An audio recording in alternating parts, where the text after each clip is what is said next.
Welcome to the Notorious Scoundrels, a Star Wars Legion podcast bringing you the latest news, general perspective, and competitive discussion.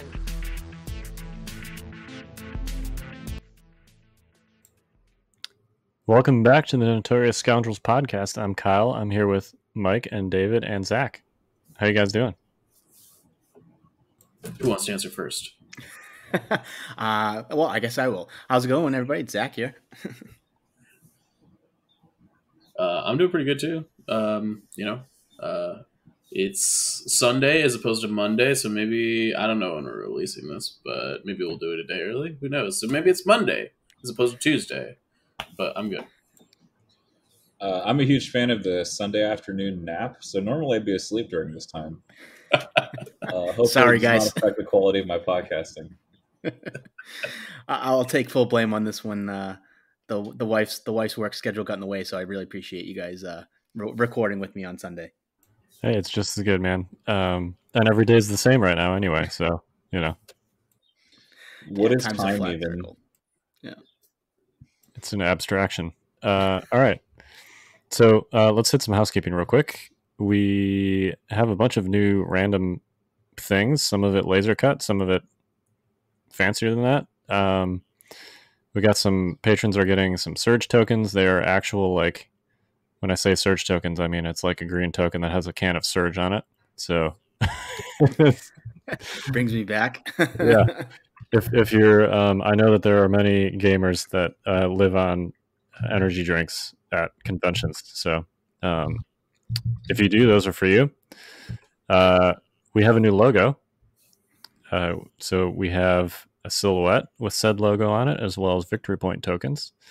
Those are going out to patrons also. And then if you want to buy some stuff, we have order tokens. There's a new batch of 5th Trooper order tokens. Those are the ones with the blue rings and the 5th Trooper icon on them. Those are back in stock.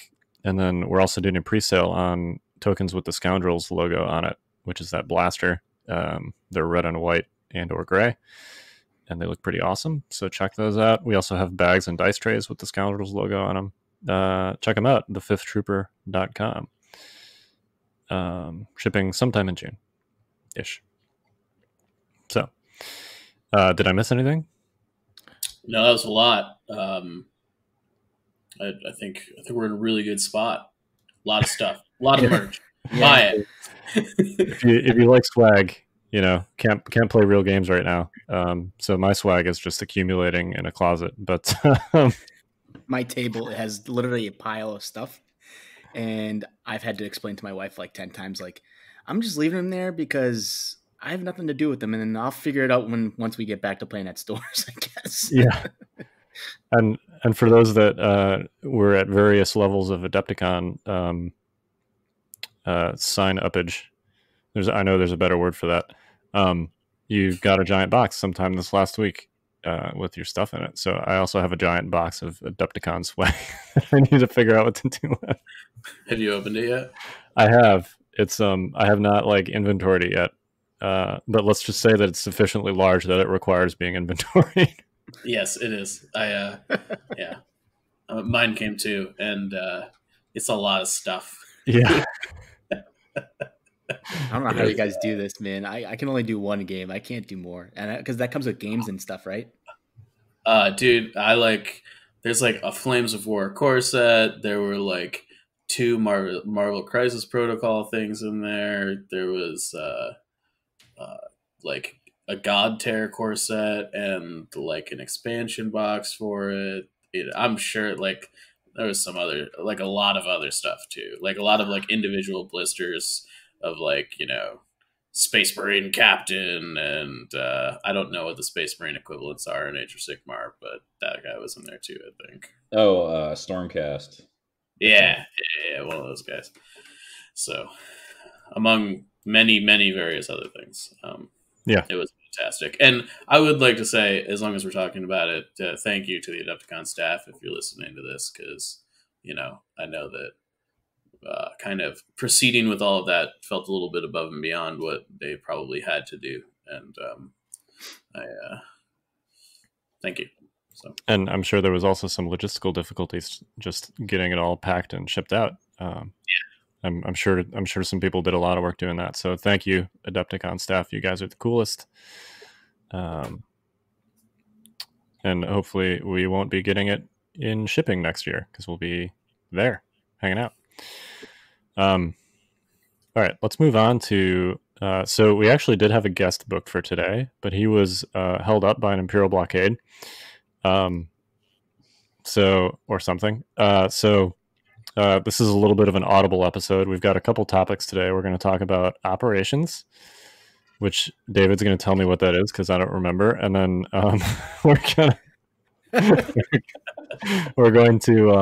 and then we're also going to talk about some league format ideas, and then we're just going to talk about some recent games we played. So let's hit operations first. Take it away, David.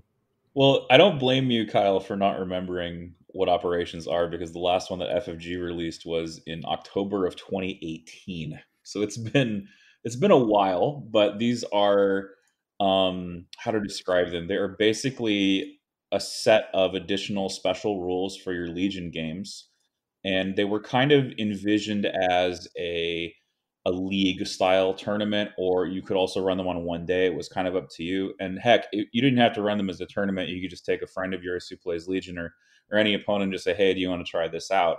But basically what it was a packet of additional rules that enhance your Legion games. And sometimes these packets had a narrative.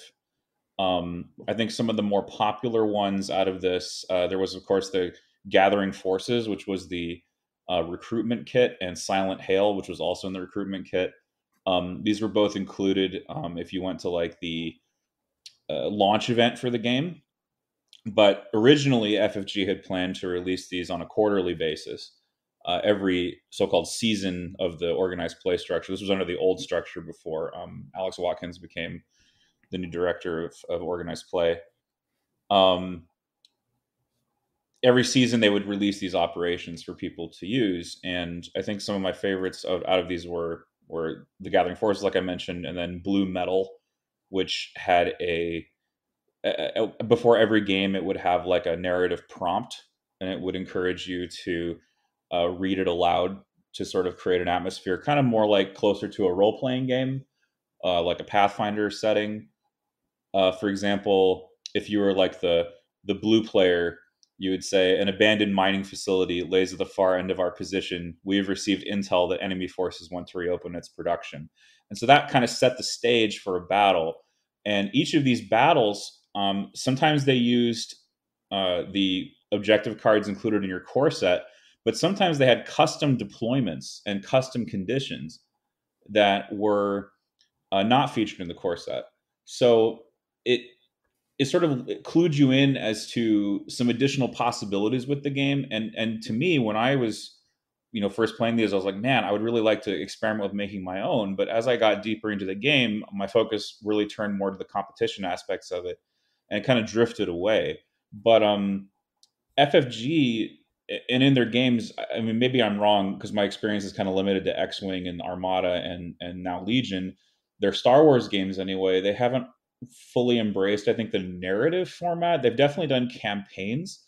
Like, for example, Armada, they had the Corellian Conflict, which was a campaign box, and it had like a persistent fleet list that you would upgrade and modify. And these operations are kind of like that, but on like a much smaller scale. And I just really thought that recently, my mind kind of turned back to these, and I wondered if I could just encourage people to go onto Fantasy Flight's website and download these. These are completely free for you to download and play with. And I just hope people didn't forget that these existed, because they are some really entertaining alternative rule sets that you can use for your games to spice up your play. Blue Metal in particular with the narrative format, and then Deep Jungle as well, which also had a system where, depending on the strength of your victory, you could add additional forces to your army. And those could be in the form of like an upgrade, a unit that gets added to your list, or it could be a heavy weapon in addition. And there were some funny scenarios that I've encountered with that one too. Maybe you're envisioning maybe like a snowtrooper with double flamers, or a Wookiee with 2 bowcasters, or something like that. But it basically allowed you to utilize more of your collection in a day's tournament or in a league than just what you had brought in terms of your initial list. Because most tournaments we go to, right, they're fixed lists, and you don't get to change. But in this case, you got to like add it to your list and kind of plan like, well, if I get this roll, maybe I'll add this to my list. Sort of like an escalation, but a little more guided by a table at the bottom of each page and each battle plan's instructions. So I mean, what do y'all think? Like I found these to be extremely fun, and I wondered if some people were interested in developing their own, or maybe like in the future running events based on these kind of special rules. Yeah, I played Deep Jungle. We did a 1-day tournament at my store, and I remember it being a lot of fun. And we did it to encourage newer players to show up and not feel obligated to like play like an 800-point game. And sure, it was like a longer day, but it was a different experience where you can play with different units, and people were borrowing other stuff from other players because like when you rolled stuff, like you saying, you roll the die and you have like the template of what you can grab. Some people didn't really have the miniatures that they needed. So we were just kind of like mixing and matching and trying to keep track of what's going on. I will admit that was like when we played Deep Jungle, was like when Pathfinders first came out, and I got a little funky with some infiltrate, and I learned the hard way. That's not really the best thing to do. But I mean, that's something I took from a smaller game and brought it to my bigger game, like you're saying, to kind of spice it up. But I will say it was fun having I think I ended up having a Wookiee unit get added into my list completely with the bowcaster. I added an extra Z6 to a Z6 unit, so I was rolling all kinds of weird dice. But yeah, I definitely infiltrated Pathfinders to try and wipe something, because one of the, if I'm not mistaken, I have the PDF here. One of the game modes was a straight up like a kill point game. Like you got victory tokens for each unit you destroyed off the table. And I put the Pathfinders in a spot for like an early alpha strike to kind of put a stranglehold on the game. And needless to say, they didn't really do what I needed to do. And then Boba took them off the board with his rocket. But it was still things I learned in a smaller game. I can now bring them to a bigger game too. Right, and like a lot of these deployments were also like custom built for the missions. I'm still in the Deep Jungle PDF here. Like, for example, this first one, or not the first one, the second one called In Deep. Like that's kind of wild, right? And you can see maybe you can trace the development of the game. You can see the relationship between In Deep and the eventual card we got in Vital Assets called Hemmed In, where you've got one side clumped up towards the center of their board edge, and the other side is split between the edges of their board. And they've got to play goalie around an end zone and try to prevent their enemy from actually entering that little strip of land on their edge. So I think this is just some fertile ground here that hasn't been tilled yet in terms of creativity for the game itself. And they're also all skirmish based. So if you're just like at home and you have a few miniatures and you're maybe getting bored of just lining up and blowing each other out of the water or off the board, you can try these operations out. And once again, they're completely free. They're just in PDF form, just sitting there on FFG's website. I would love to see at some point. I like ideas like this as a concept. I remember, when Legion first came out, like this was a great way to just get people involved on a progressive nature. And I think that's still important insofar as, at least starting in June again, we're going to be getting new releases again. And, I think it'll be a good way to like encourage, there's still new players getting involved in the game. That's still something that needs to be done, right, is to get new blood into Legion. So I think it's good for that. One thing I would love to see is GW did something like this a couple of years ago, or maybe as recently as a year ago, but like a global narrative campaign where you would essentially, I forget the name of it, but you would essentially like play a game at your local store, and then, say you were Rebels, you would report to your store manager that Rebels got a win, and then they would report up to like, in this case, it would be FFG or whoever was running this thing, the rebels at store, whatever, got a win, and essentially your win would accumulate with all the other rebel wins, you know, worldwide or whatever region was doing this, and then you know, go against the Empire wins or whatever other factions were participating, and that would like influence from one week to the next, essentially what was happening, like in the overall campaign. You know, like they'd take a planet or something. Right, it would turn the tide of the story. And maybe I'm wrong here, but I think it was called Malign Portents. I know they did that for Sigmar, is what they did. Yep, And there was one for 40K too. Yeah, so that was like, and they even also, sorry, I'm getting a little tongue tied here. The narrative event that I first went to had something similar, but what they did was they had like the person that wrote the packet, the person who organized it. It wasn't. I don't think it was given to them from anyone. I think they wrote it themselves. But what they did was they would actually like do that tally, and then they would have different packets depending on how it went factionally. And so they'd have 3 like endings for that chapter of the tournament essentially. And depending on how the games went and who brought what, it would determine the course of the narrative. And I mean, much the same way, these are things that are just waiting to be written for Legion essentially. This is just, you know, it's an untapped market, I think. Maybe not a market, just an untapped creative field. And I'm glad we're talking about it, because something that Kyle said kind of sparked this in my head, is that it's gonna rely on us, as in the us I mean is the community, to kind of get Legion. We're keeping it afloat right now, right, with game stores not being open to play, right? So the community is still, you know, going strong with what we can. But when stores open back up, it's going to take us as a community to do something like this, or to our own thing, just to get people back into the stores to, you know, play the game and keep Legion going. And I'm not saying it's like a dead game, but I'm just saying, like, what's going on right now is obviously not good for, you know, any kind of game, right? It's all stagnant. And it's going to be like something like you're saying, like operations could really, you know, step it back up for people getting back into gaming in real life. Right. It's that kind of excitement surrounding the immersion of retelling or creating your own Star Wars experience or story on the tabletop with your miniatures. It's really what got me into the game in the first place. Was like, oh man, I could command the plucky rebels who are going to, you know, complete this dangerous operation and defeat the evil empire. Right. It sort of takes me back, at least, to the roots of why I do FFG games, Star Wars games in the first place, is to have that immersive experience and, you know, headcanon out my own stories. What makes your rebels plucky, David? They just roll a lot of saves at crucial moments, I guess. I don't know. I think rebels are plucky by their nature. Okay. All right. I've never heard them termed that way. Wait, are you saying that your tauntauns have feathers? Maybe. 4 models a unit, but we still live through Death Troopers.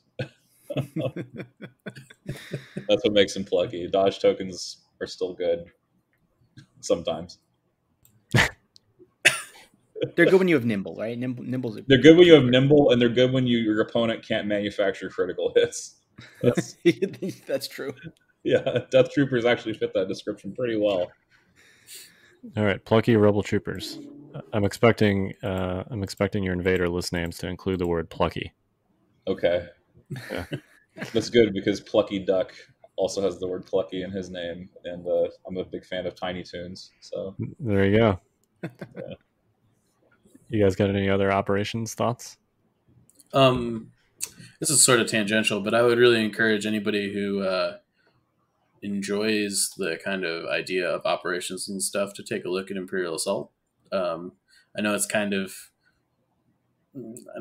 sort of dead, but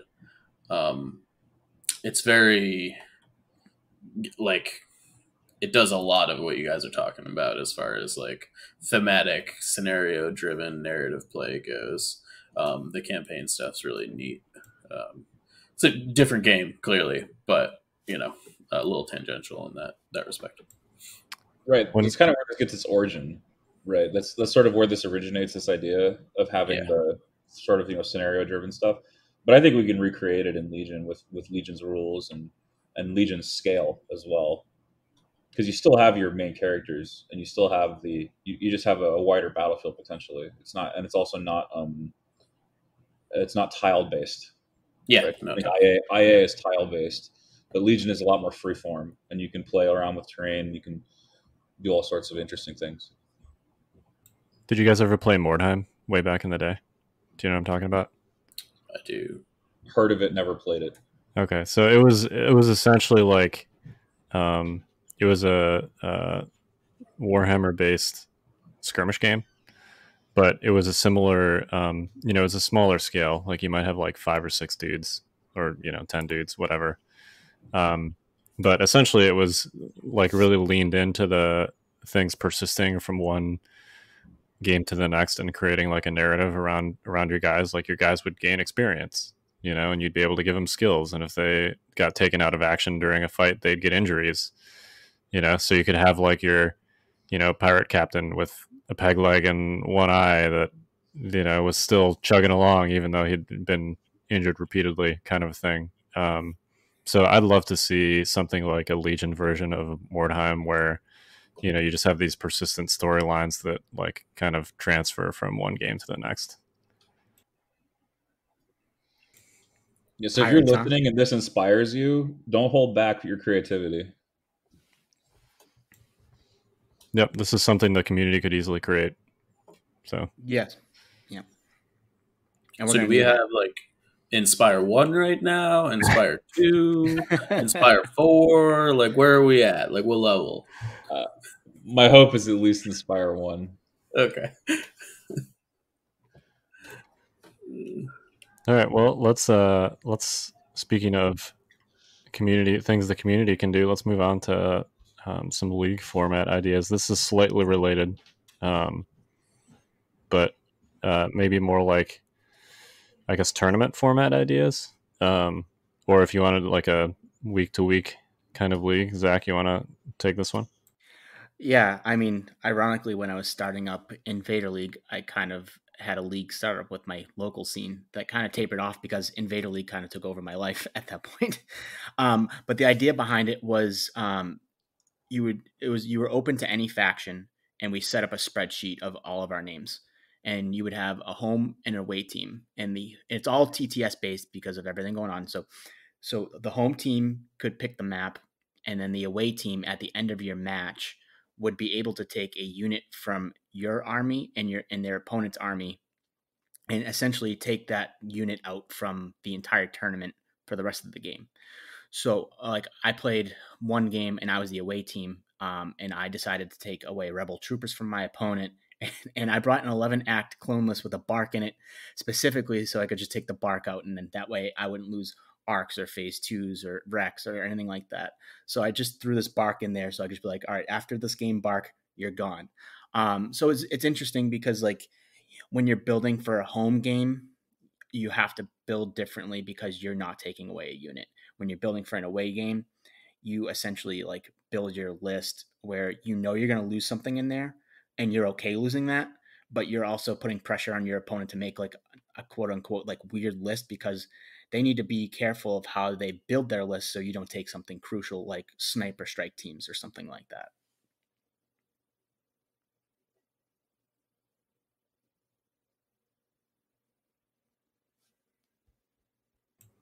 Sorry, my daughter was talking in the background, so I was like remaining muted. No, I love the idea of a tournament format where you have to change your list in a way that sort of like tests your ability to play with a handicap from one game to the next. There's 2 similar ideas that I had. One is basically where you make a list like you normally would, but then you swap it with your opponent. So you make a list, you bring all the minis for that list, but then when you show up to the table, you and your opponent swap. So this is essentially like, who can make the worst possible list, and then subsequently who can make the most of a terrible list on the table at the same time. So there's like 2 skill components there, right? I mean, presumably you're going to load up this list with like, junk upgrades and stuff, as many like unuseful combinations as you can fit, right? Putting like, tenacity on range units and, emergency stems and stuff on everything that doesn't need it, kind of a thing. And then subsequently, can you take your awful list and still like play reasonably well with it? I think that would be really funny, to do a tournament like that. And then separately, basically like an eliminator style where you bring a certain number of lists, and then once you've won a game with a list, you can't use it again.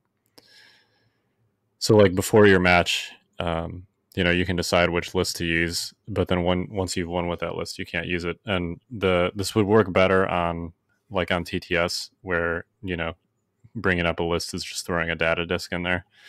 I think this would be a little harder to do in real life if you've got to bring like a bunch of different models for a bunch of different list combinations. Or I mean, you could also do league style, where you just play like one game a week or something, and then you only have to bring whichever list you're playing for that week. But yeah, like especially if you own multiple factions, I think this could be really interesting. Did somebody say own multiple factions?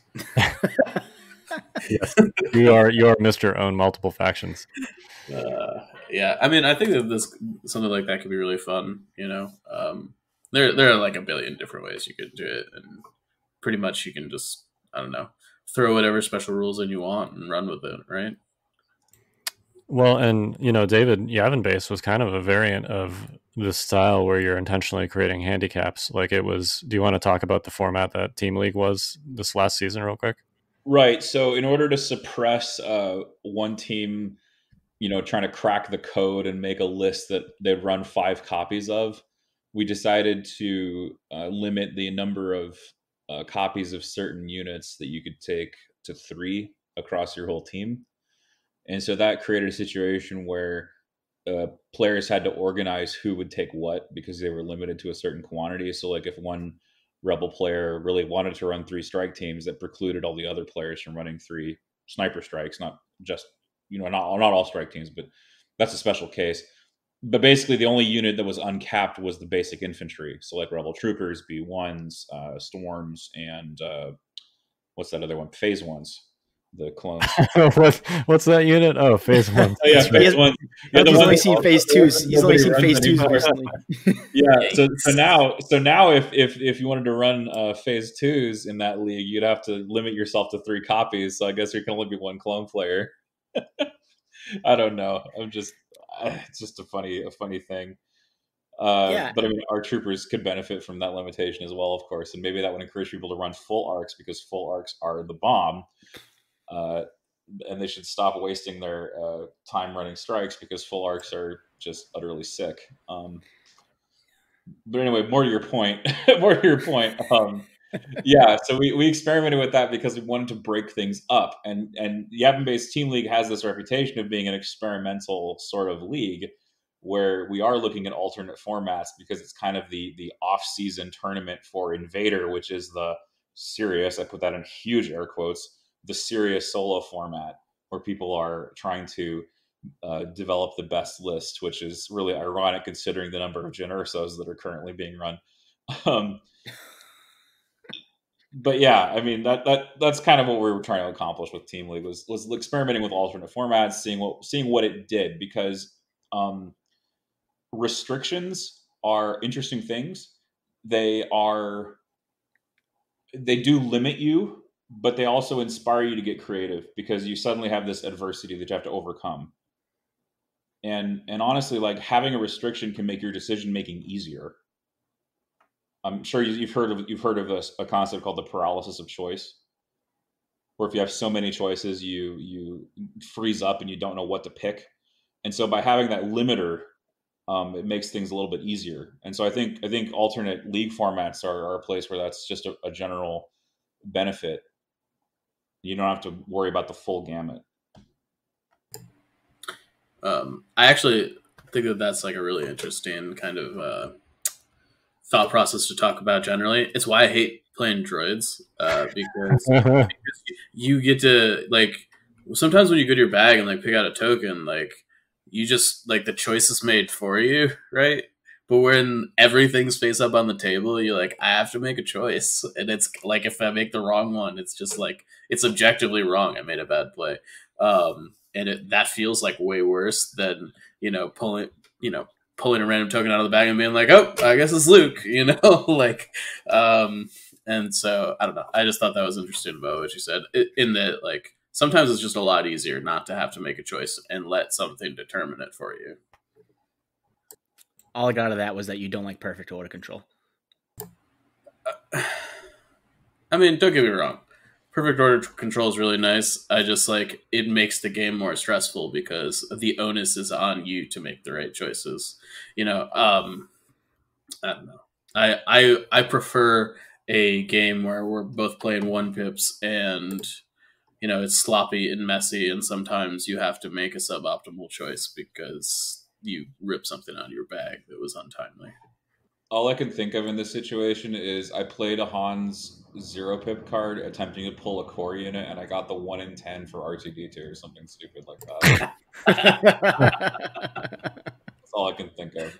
You mean you didn't play your cunning 1-pip and have face-up orders on your entire army? No, I can't do that. You see, I made the mistake of playing Rebels. Crazy. But the good news is, I bet you knew what you were going to do with R2 when you pulled that token. Yeah, that I didn't need to go first for it. drive him into fire as the first activation of my turn seems like a good play. Yeah, there you go. Yeah, I mean, I think there's a lot of exploration out there that could be done with like wonky tournament formats like this. I'm hoping we see some more leagues and more tournaments that are kind of like non-standard, just to kind of test, force different unit combinations and force players to step out of their comfort zone a little bit. Yeah, I mean, for Yavin League, I played Imperials one round and it was actually the round, not round robin play, but single eliminations, I guess we'll call it. And I ended up playing Imperials because we were trying to figure out what was the most comfortable everyone else could play. And while I don't play Imperials, I felt more comfortable letting, I was a captain, so I felt more comfortable letting one of my, teammates play a list that they were more comfortable with, which in turn left me with, all right, well, what can I put together, with the units that I'm left with? It ended up being like, Death Troopers, which, are good.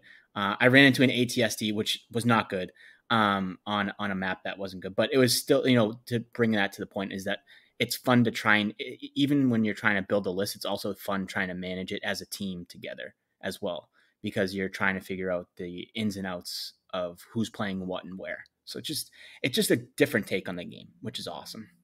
Oh, totally. Like R1H4 came up with a 13 activation ATRT saboteur list because of those restrictions. It is exactly as disgusting as it sounds. It's Cassian K2, and then like naked troops, and then like 3 saboteurs with E-stems and 3 ATRTs with rotaries. It is, and R2D2. It's just disgusting. But that was totally born out of the genesis of I can't run more than 3 copies of a sniper strike team, and I can't run more than 3 copies of Tauntaun Riders. And so I want to still play Rebel. So what are my second line picks? And of course the answer is I'm going to play this like skew counter that's going to get deployed second against my opponent's like, most middle of the road list, and the skew is going to smash him because he can't handle it. That list sounds really gross. I'm not going to lie. It was disgusting to watch it get played. It's nuts. Like crack shot into saboteurs is disgustingly good when Cassian's in pistol mode. All right, well, you guys got any other league/tournament format brainstorms? Not off the top of my head, but I'm sure I've had an idea in the shower or like taking a walk with the kid, and something pops in my head, but I can't think of it right now. You do a lot of thinking about Legion in the shower? Hey, I've said to you guys many times, hey, I had this idea. What do you guys think? And most of it comes from that. It's like, when they come to you, they come to you. I don't know what to tell you. Yep. You should put a whiteboard in there. Yeah. All right. Let's move on to talk about just a couple recent games.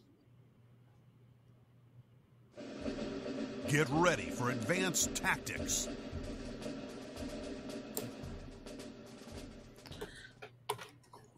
So, Invader's still going on. I think are we headed into the last week here, Zach?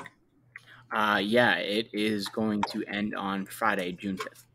And then single limbs will start the 8th, which would be Monday. So we're going to jump right into it.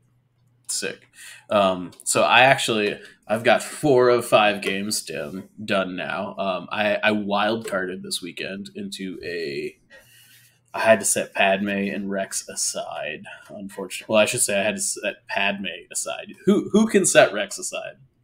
You can't. He's so, for the points, like he's so good. Yeah, he's pretty excellent. So I wildcarded into a bunch of phase 2s and a full arc squad, which I played for the first time today. Those full arcs with Take That Clanker is absolutely brutal. I put an HQ uplink on him too, just for like kicks, so that I've got 3 squads that are all tactical order token on Take That Clanker's turn. It was gross. Highly recommend for all you clone players out there, embrace HQ uplink on a full arc squad and just get it all. David's making all these motions, like he's like punching himself in the face, like this is the worst thing ever. I think he might puke.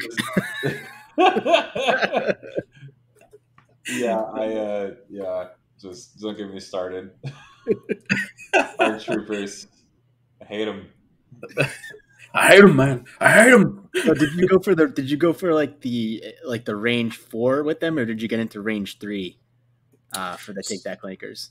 So in today's game, it was pretty much all range 4 stuff. We were playing a pretty long, marchy Sabotage the Moisture Evaporators, and I was blue player, so I was just kind of sitting back. I really wanted the range 2 10 die, shot. Because I also put scopes on my arc troopers too, just for kicks.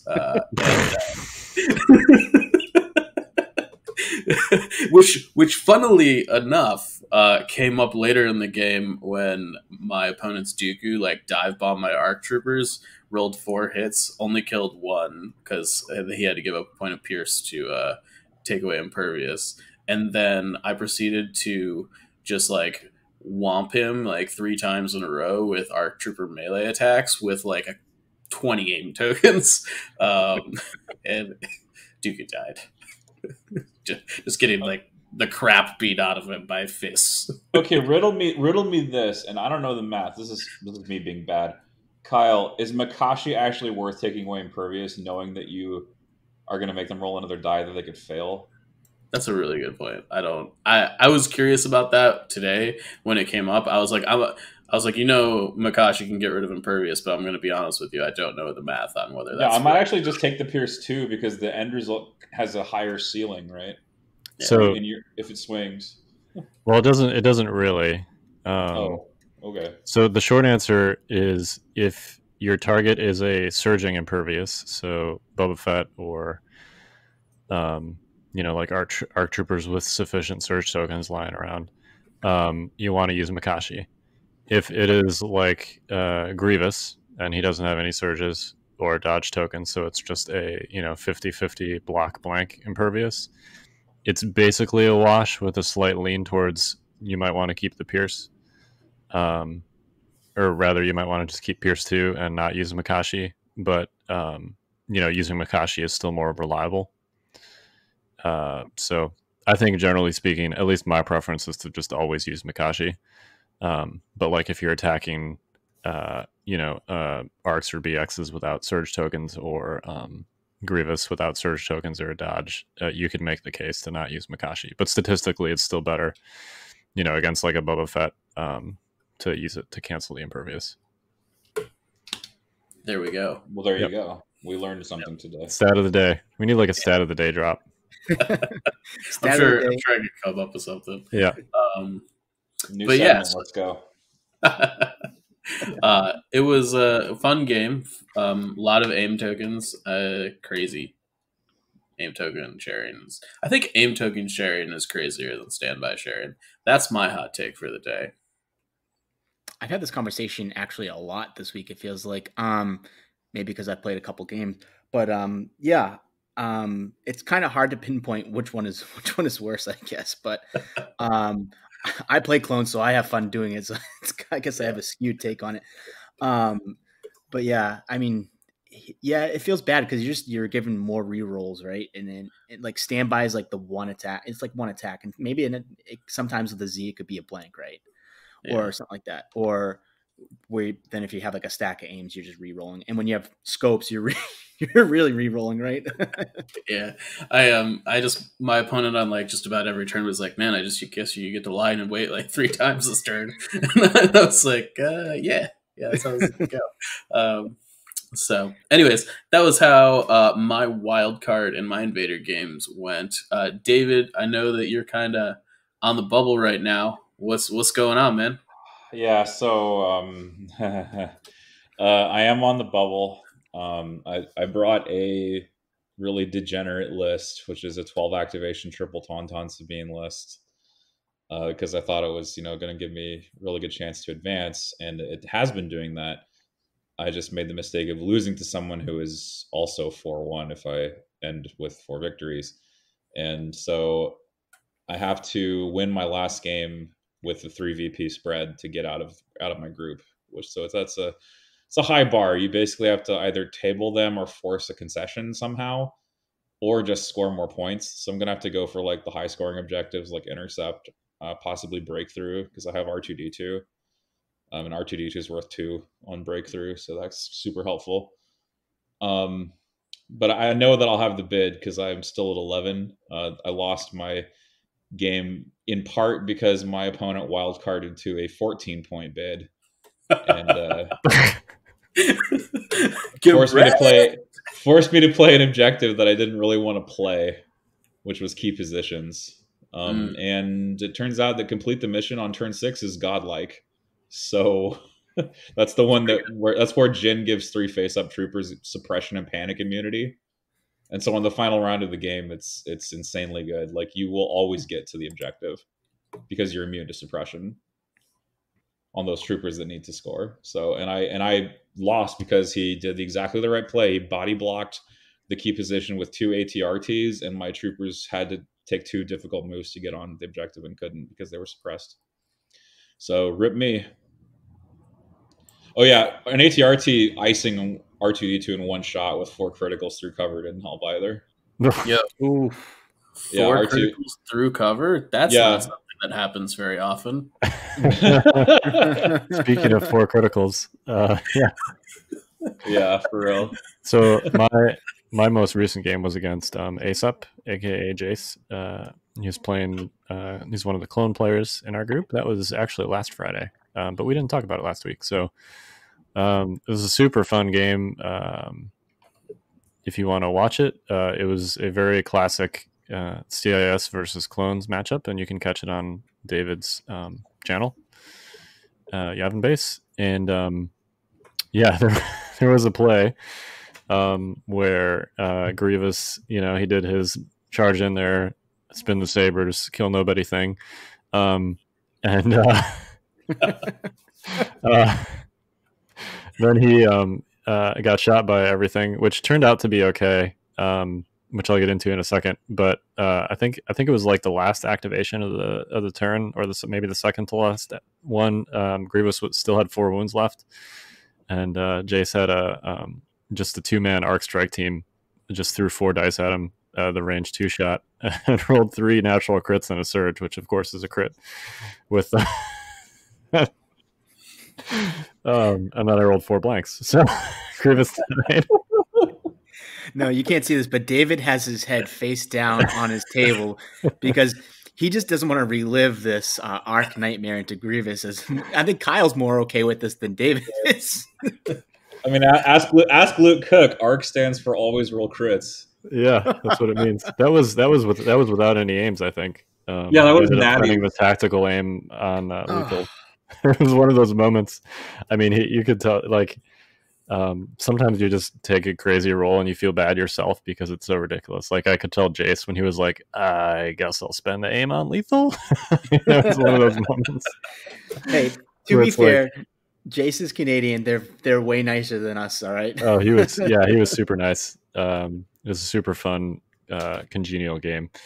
I did end up winning that game because, like, also on that turn, one of the things I've found with beating the clone standby castles, you kind of have to just like pick, you got to poke for the first couple turns and hopefully avoid take that clankers without taking too much.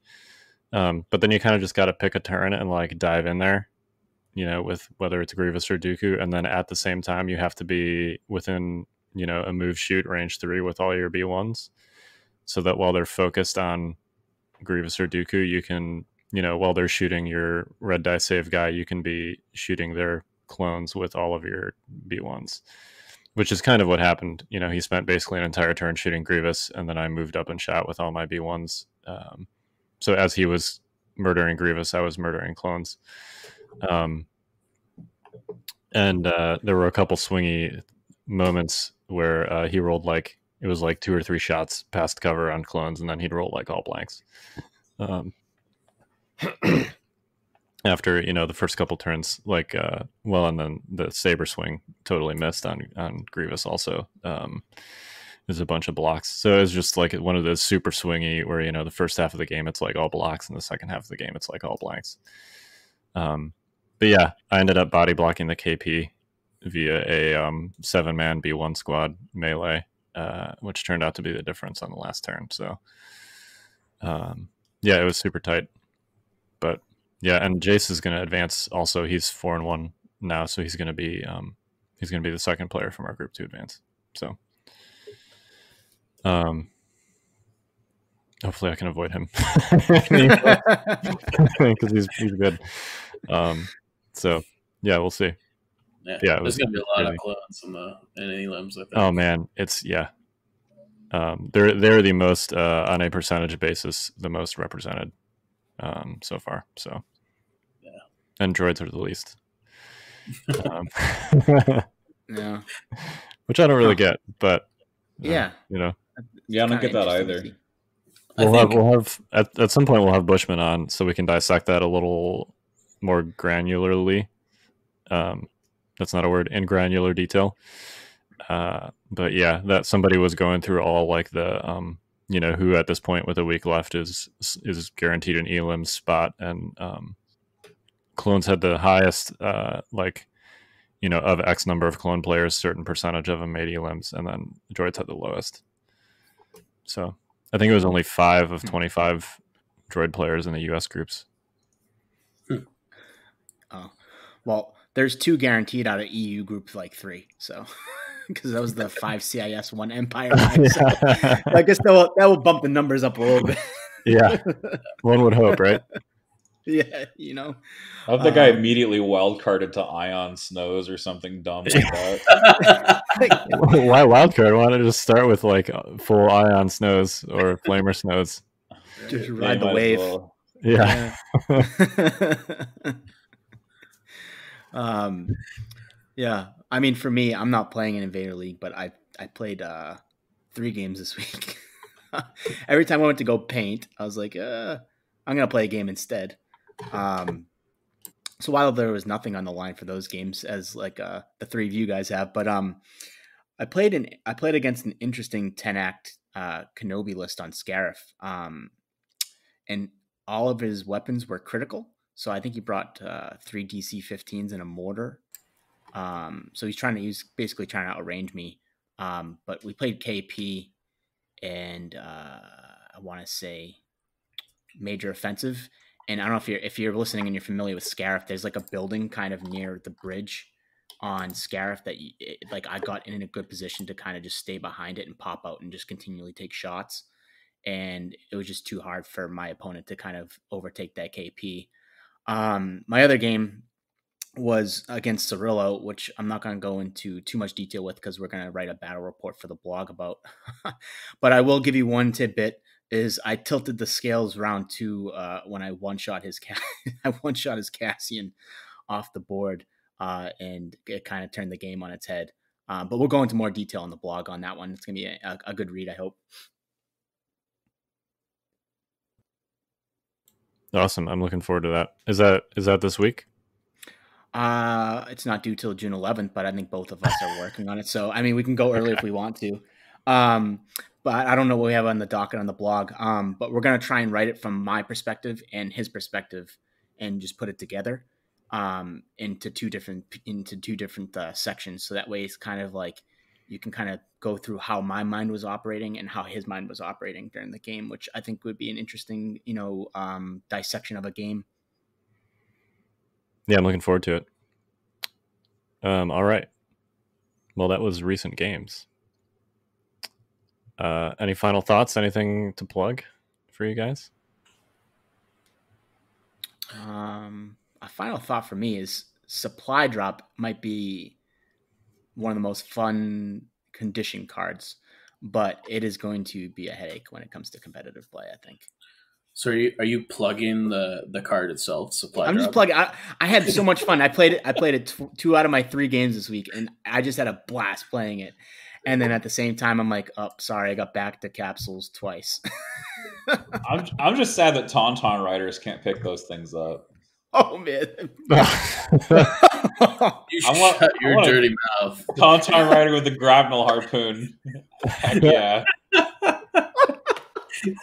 What is this like? Low profile Tauntauns. With grapnel harpoons. Yeah, which like that low profile completely doesn't work on field Tauntauns. Scanners. Yeah, field scanner Tauns. That's where it's at. Field scanner back to Tauns. There you go. With your dodge tokens. Yeah, I'd like some more dodges, please. Give me more. Oh man! You're just going to negate them anyway with your high velocity AAT cannon or whatever that you're bringing. I'm going to be interested to see how many AATs actually make it through. I do think that they're the most reasonable vehicle in the game right now, probably. Yeah. High velocity makes that vehicle really good. Yeah, it's good.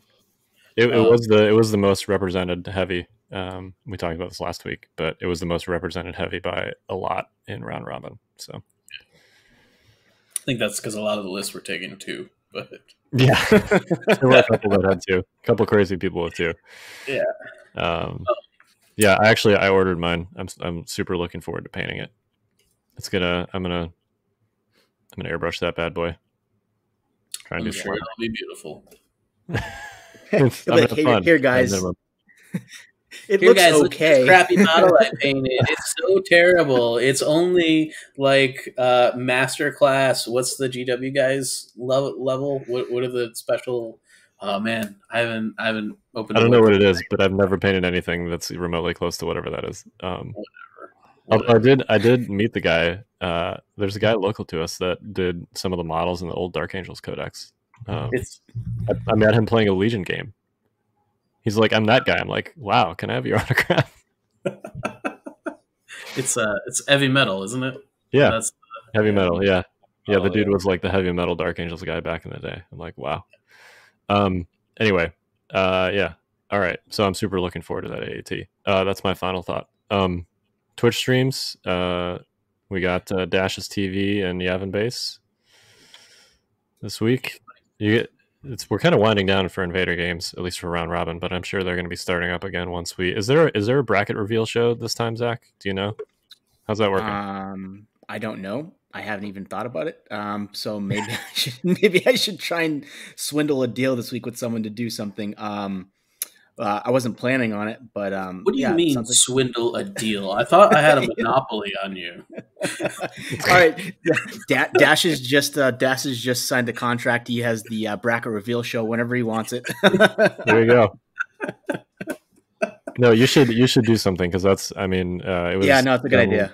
Last season, and it was pretty popular. So that's Yeah, it's good TV. It is, Yeah. good television, and everybody was very excited to see what that bracket looks like. So, although you can kind of backhand your way into it with the standings a little bit, but this is a 64-person bracket, so that's not particularly easy to do. Yeah.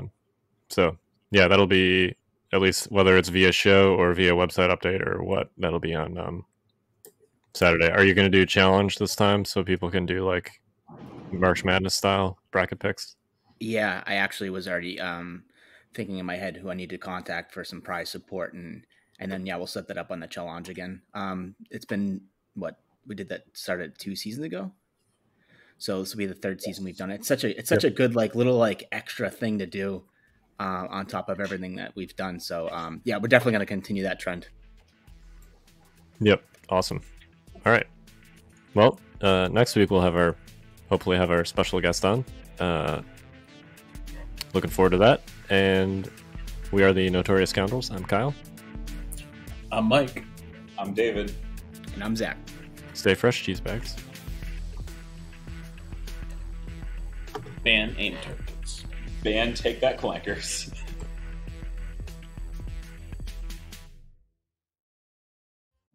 This has been a Fifth Trooper production.